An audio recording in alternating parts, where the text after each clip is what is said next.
Good morning, everybody. My name is David Schillen, and what's the truth? What is true religion? True religion, according to Matthew chapter 10, Jesus sent out his faithful apostles and disciples to go make turn men into fishermen, to fish for men rather than fish. Go door to door, house to house. In Matthew chapter 10, it describes them knocking on doors and inviting people to believe in Jesus and study about him and accept his morals and his teachings. False religion,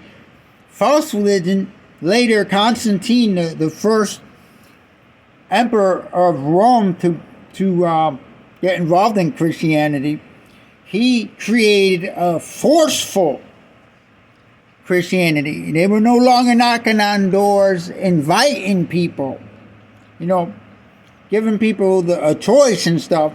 No, they were involved in the government. He created the Catholic Church, and he made it involved with the government, or a second way to tax people, right? Anyway, he got his religion involved in politics, and Jesus said, he took up a coin and says, whose coin is this? This is Caesar's. Caesar's things to Caesar's, but God's things to God. So Jesus created a separation from church and state. Constantine disregarded Jesus' words. The Catholic Church disregarded what Jesus said and created a governmental religion called Catholic. And the other religions broke off from that, and they were all involved in politics too. But what are they trying to do? Religion involved in politics. They're not inviting you and me to adopt their morals and their teachings, right? They're trying to use force. They're trying to force you to have their opinion. Like, say, Roe versus Wade, right?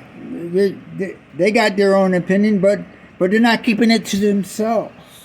They're trying to enforce their opinion on the whole entire world through politics. They want a guy in office, and they use their numbers of their members to threaten politicians to believe what they want to believe, or else we're not going to vote you in office. You're not going to get involved. You're not going to get into office if you don't accept our morals, our teachings, our doctrines, our dogma, right? So either you accept that you have to be pro-life, or else we're not going to vote for you. They use that to enforce their beliefs on you and me. They got the governments to enforce their dogma on you and me. And that's not what Jesus did in Matthew chapter 10. Jesus did, he let people have free will. He said, if the householder is listening, stay there and don't go house to house anymore. Stay there and teach that person the truth about God and stuff. He said, if the householder is unwilling, just leave. Upon leaving, just kick the dust off your feet. Jesus said, kick the dust off your feet. He didn't say go into politics and force them to force that person that didn't want your religion. Force that person. Force your religion through politics. And force your religion through politics. That's what defines false religion.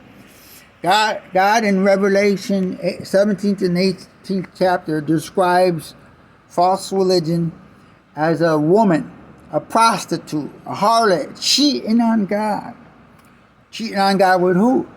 She's sitting on this wild beast. The wild beast with what, 7 heads and 10 horns? Yeah, it's sitting on false religion, sitting on top of politics. They're involved in politics. That's what it means. That harlot, prostitute, cheating on God is getting involved in politics to enforce their beliefs on other people. Jesus never told them to do that. Jesus told them Caesar's things to Caesar and God's things to God. But they went anyway, disobeyed Jesus, disregarded his words, disregarded his commandments, and got involved in Satan's world anyway.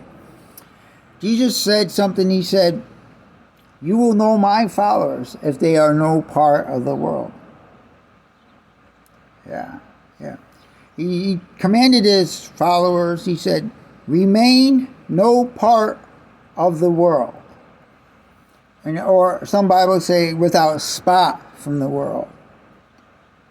You can't get involved in this world, because if you do, Jehovah, God, will include you among those that are false religion sitting on top of the government, sitting on top of the beast. The beast is the government on the earth. Religion is involved in them. That makes her a prostitute.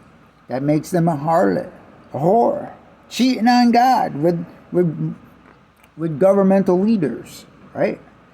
They're at the White House. They're in the Kremlin. Yeah. Religion. Yeah. See, that's false religion. That's the difference between true religion and false religion. True religion would not get involved in this world in any way. They don't vote. They're not a part of Satan's world. Their king is Jesus Christ, not Putin or Trump. Right? My king is Jesus Christ. I don't have a president. My president is Jesus Christ. Right? I'm no part of the world. I'm not involved in politics. I'm not writing letters to my president telling him my religious opinion, and you better accept my religious opinion, or I'm not going to vote for you, right? That's ridiculous. And it's unbiblical. They read the Bible, but their beliefs are not in the Bible. That's not found in the Bible, the belief that they should go out and control the entire world. That's what the Jews did. The Jews rejected Jesus' peacefulness. They wanted to go out and conquer the whole world and tell the whole world what to do. Why? Because the Jews, the Pharisees and scribes in that system were a false religion back then. That was considered false religion to Jesus. Jesus was teaching them, beware of the scribes and Pharisees. Jesus said, if your righteousness is not better than the scribes and Pharisees, you're not going to get in. You're not going to be accepted by me. Right? So you're not going to get in God's kingdom. If you're already in this kingdom, see, you're in this kingdom. These kingdoms. You belong to them. Because you gave your allegiance to them. So those are your governments. And when those governments go, so do you.